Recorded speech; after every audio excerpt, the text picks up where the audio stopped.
Continuons le cours d'hier. Bonjour tout le monde.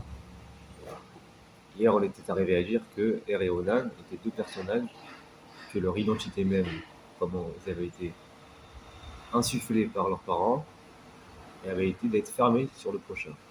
C'est-à-dire qu'ils ne pouvaient avoir une relation à l'autre. La positivité du nom, tout le sens même de leur nom, c'était simplement d'être d'être un bien, mais pour lui-même. Et Ouda avait une pensée, c'était que le mal et le bien, c'est simplement une même pièce qu'il faut retourner dans un sens ou dans l'autre. Et que le bien et le mal sont concomitants, ils sont liés les deux ensemble. Yehuda faisait ce jeu lui-même d'être comme ça dans sa vie, qu'il se présentait comme, il montrait une façade de bien, de moralité. Il dit Youssef, notre frère, c'est notre cher, venez, on ne le tue pas, venez juste en le vend. Derrière, il a une intention de pouvoir, il a une intention vicieuse, c'est de prendre sa place, de s'imposer comme roi. Là, il s'avère qu'il commence, il a peur d'être démasqué, il ne veut pas perdre cette place, il préfère descendre de ses frères pour aller trouver d'autres personnes qui, des goïms, qui seront inférieurs à lui et dans lequel il trouvera sa place de roi de façon certaine. Et Yehuda, donc maintenant, décide à lui seul, sans s'associer, sans participer au projet des 12 tribus d'Israël. Il veut créer de lui-même une nouvelle lignée royale, une dynastie royale, dont un nouveau peuple, Juda, va sortir, car il pense à lui seul que Yaakov peut simplement engendrer Yehuda et que de Yehuda va naître tout un peuple, toute une entité qui est équivalente, qui est aussi puissante et en valeur que toute l'entité des 12 tribus de Israël. Er est le fils aîné de Yehuda, le seul qui l'intéresse, comme une fois parce que lui il se pense seul, donc il a un seul fils qui est important pour lui, c'est Er. Et de ce Er là, Yehuda s'attend à ce qu'il ait un autre fils, donc un petit-fils, par lequel va naître toute la dynastie royale, tout un peuple, tout un nouveau peuple, le nouveau Israël.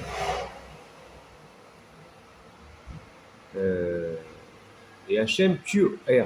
Voilà ce qui est si le plus spectaculaire, c'est qu'Hachem, il est mal à ses yeux. Alors que Yehuda, il est intéressé par Er, il est mal aux yeux d'Hachem. On ne dit pas, il fait rien de mal, de façon officielle, mais il est mal. Qu'est-ce qu'il a de mal? C'est simplement que Er, c'est même lettres Torah. C'est mal. Okay, il est mal en soi. Er, en fait, il est l'essence du mal. Il est simplement le mal retourné à l'envers, comme Yehuda. Il est le mal que tu mets dans l'autre sens, que tu montes la façade du bien. Mais en vérité, il est toujours resté, il est toujours centré dans le mal. Parce que l'erreur que fait Yehuda, c'est de penser que le bien, simplement, retourner la façade du mal. Pas du tout. Le bien, il faut complètement sortir du mal.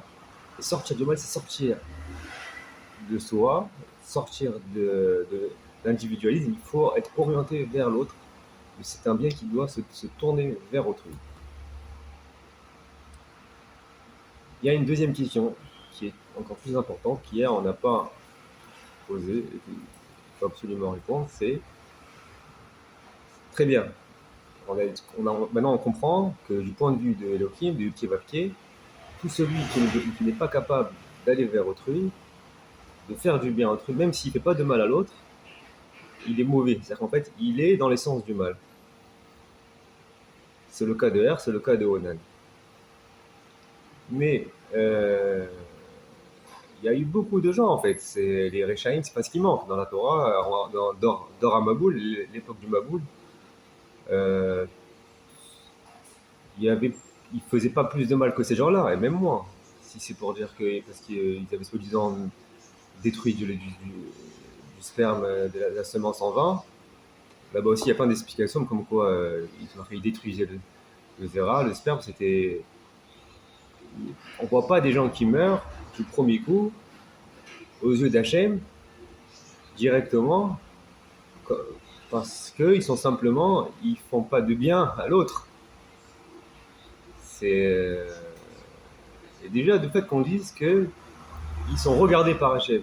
C'est comme si qu'en fait Hachem, il était lui aussi, il mettait de son attention sur ces gens-là. En fait, ça veut dire qu'il donne de l'importance à Er et Onan. Parce que s'il les regarde du premier coup, à peine ils sont mariés, Hachem il les regarde, ça veut dire qu'Hachem il attend quelque chose d'eux. Hachem, il les voit comme quelque chose de très important. Et c'est parce que justement, ils ne peuvent pas, ils ne sont pas capables de faire ce qu'Hachem attend d'eux, de l'importance qu'il attend d'eux. Alors Hachem, il ne peut pas accomplir ce qu'il veut accomplir à travers eux, donc il est obligé de les tuer.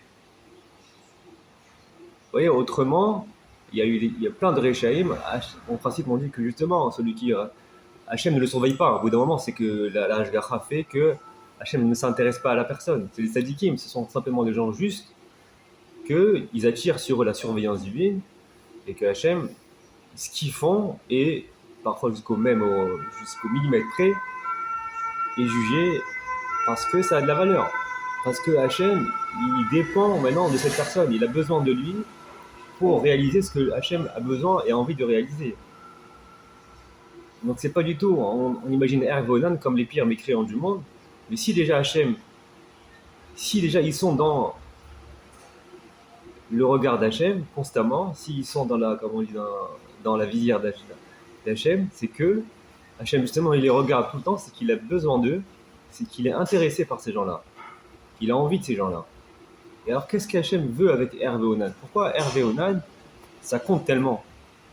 C'est que simplement le fait que en lui-même, il est perpétré, il est enfoncé dans l'essence du mal, il n'est pas capable de sortir de la racine du mal pour aller vers le bien, vers l'autre. Et Onan pareil, puisque Onan, on voit juste qu'il fait une action, là, il a le même comportement, c'est-à-dire qu'il n'est pas capable d'aller donner un enfant à sa belle-sœur, donc sortir de lui-même, faire un bien gratuit. Qu'est-ce qu'on reproche à Onan?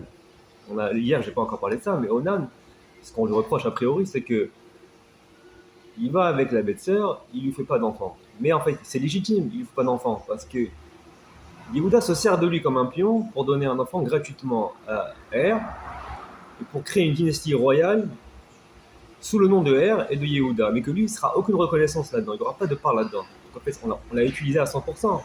C'est tout à fait naturel qu'un homme, il refuse ça.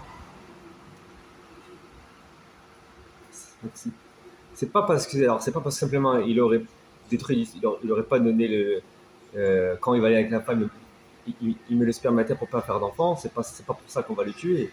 Si Hachem le tue, s'il y a de mal dans ce qu'il fait, c'est parce qu'il ne veut pas donner gratuitement un enfant à l'autre. C'est qu'il veut pas se servir de lui, il veut pas s'utiliser lui-même pour être au service de l'autre, de façon entièrement comme un sacrifice, de façon totalement entière et gratuite, et dans lequel lui, il n'y gagnera aucun intérêt. Voilà jusqu'à où l'exigence du bien, l'exigence de la direction vers l'autre, l'exigence de sortir de soi, de sortir de la racine du mal pour aller vers l'autre. C'est ça qui s'appelle le tov, c'est ça qui s'appelle le bien. Et Yud Papier, à ses yeux, ça s'appelle le mal. Ça, c'est pas possible. Donc, alors quoi? Alors parce que c'est le mal à Hachem tue. Mais non, si Hachem tue, c'est que justement, il a envie de ce personnage. C'est que ce personnage, au contraire, c'est presque comme un sadique, il a une grande valeur. C'est quoi la grande valeur de Hervé Onan? Qu'ils sont dans la lucarne, dans l'œil d'Hachem constamment, et que puisqu'il y a une petite chose qui ne va pas, ils sont encore enfoncés, ils ne sont pas sortis de la racine du mal, alors Hachem il est obligé de les éliminer. Il y a des milliers de Réchaïm, Hachem il ne les a pas éliminés depuis tous les temps.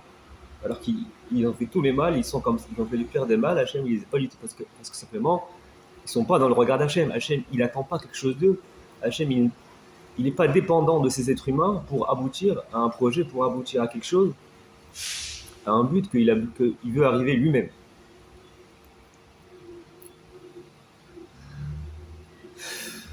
Il y a ici quelque chose de très profond, de très caché. Dans mon livre, j'en parle beaucoup plus. Je vais essayer de dire un petit peu. Yud Kevapier n'apparaît pas jusqu'à présent. Ce mot même n'apparaît pas jusqu'à présent dans toute l'histoire depuis le début du Yosef. Il n'apparaît que dans l'histoire de Yehuda. Il y a beaucoup de passages précédents, je n'ai pas voulu aussi trop raconter en détail. Dans mon livre, j'en parle de façon beaucoup plus expressive. Il y a des choses assez cachées et secrètes qui montrent qu'en fait, toute cette histoire, elle est d'abord initiée par le ciel. Il y aurait comme dans le ciel des anges, où les anges en fait c'est Dieu aussi, par derrière c'est Dieu. Ce sont eux qui en fait manipulent toute cette histoire pour créer, se réalise tout ce qui s'est passé, et Dieu est mélangé à ça. Le ciel est mélangé à la terre, et la terre est mélangée au ciel. C'est-à-dire quand les frères eux-mêmes ils décident de le vendre, on ne sait comment, apparaît des hommes, on ne sait pas d'où ils sortent ces hommes, on ne les connaissait pas jusqu'à présent, et ces hommes-là vont accomplir la volonté de la pensée des frères. Dieu est là-dedans. Il y a une interaction ici divine entre le terre et la ciel, entre la pensée humaine et la pensée terrestre, entre Dieu et les hommes. Et c'est dans Yehuda que ça ressort. Ça veut dire que Yud-Kevavkié, tout d'un coup, ce nom participe à l'histoire. C'est comme si que Yud-Kevavkié, il était concrètement dans cette histoire et il veut rentrer dans cette histoire. Par la suite, on va beaucoup mieux comprendre, mais je vais dire directement la chose, c'est que Yud-Kevavkié, c'est Akadosh Baruch Hu, c'est Dieu, mais c'est dans le sens terrestre, dans le sens de l'immanence. Si Dieu, on le définit toujours, on le voit comme au-delà, comme précédant la réalité, comme précédant la terre, justement, Yud-Kevavkié, c'est le nom par lequel, c'est la réalité terrestre par laquelle Dieu veut se pénétrer dans le monde. Il y a ici une volonté d'Akadosh Baruch Hu, de Yud-Kevavkié, de pénétrer dans l'être humain et dans la royauté de Yehuda ou de Yosef. C'est Dieu qui, en vérité, s'immisce là-dedans. Voilà, c'est trop compliqué, je ne vais pas en dire plus. Tous ceux qui veulent étudier ça, il faut qu'ils étudient dans mon livre.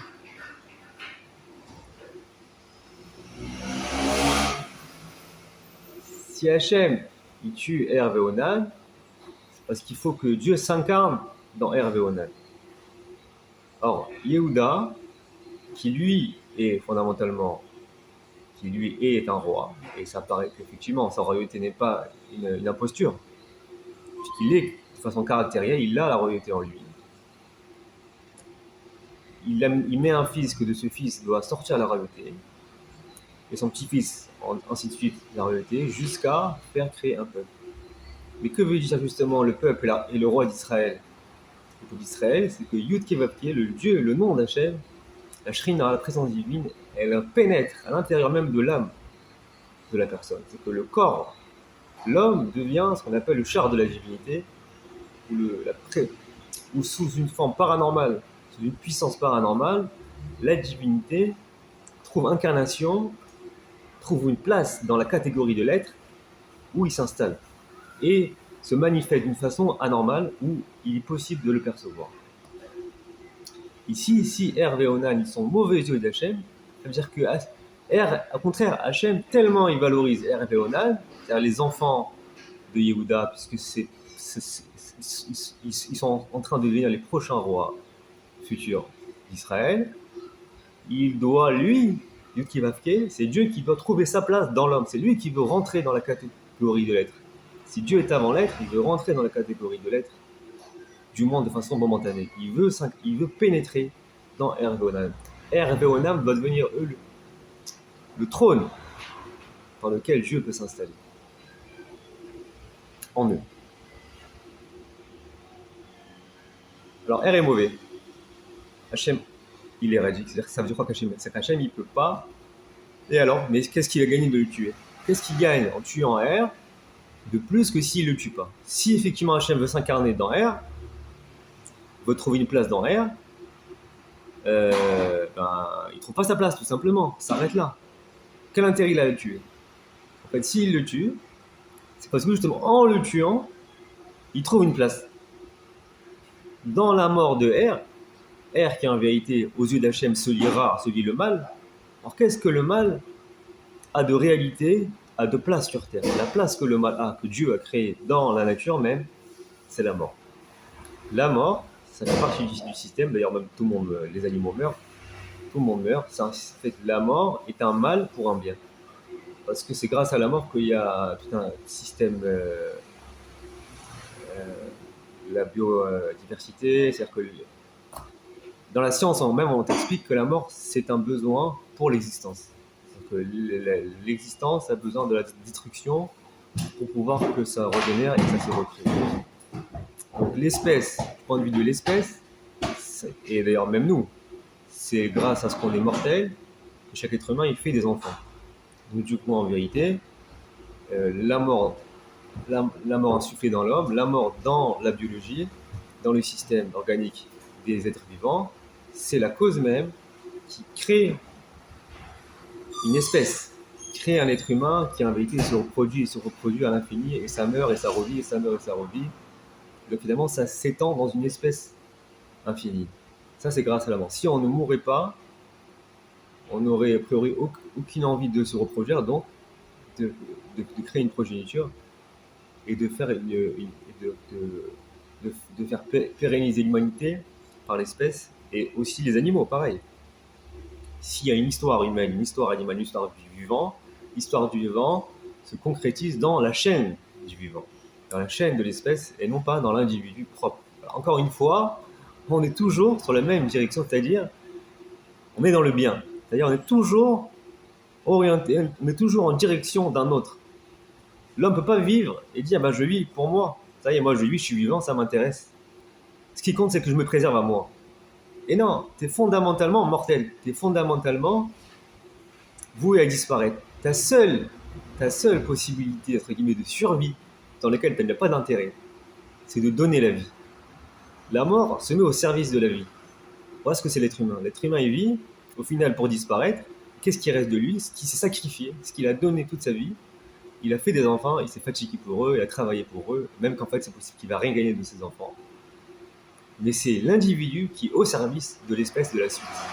Voilà comment le fonctionnement même qu'Hachem il a fait, où l'être est toujours orienté vers autrui, où il se sacrifie pour lui, et dans lequel lui, il n'y gagne presque, il n'y gagne pas. Mais il est obligé de la suite. On est tous au service de la suite de la progéniture. Et ça, en fait, c'est indirectement, c'est ce qu'on va appeler servir Dieu. C'est ça Yud Kei Vav Kei, c'est ça le sens dans lequel l'homme est investi. Il y a aussi les animaux, le monde, le système du monde est investi. Et bien la mort, elle est orientée vers la vie. Mieux vaut un air mort qu'un air vivant.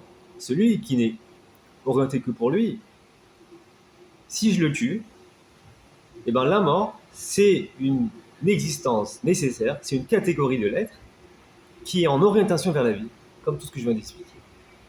Donc tuer R, un R mort, Hachem peut rentrer dans un R mort. Hachem peut trouver une place.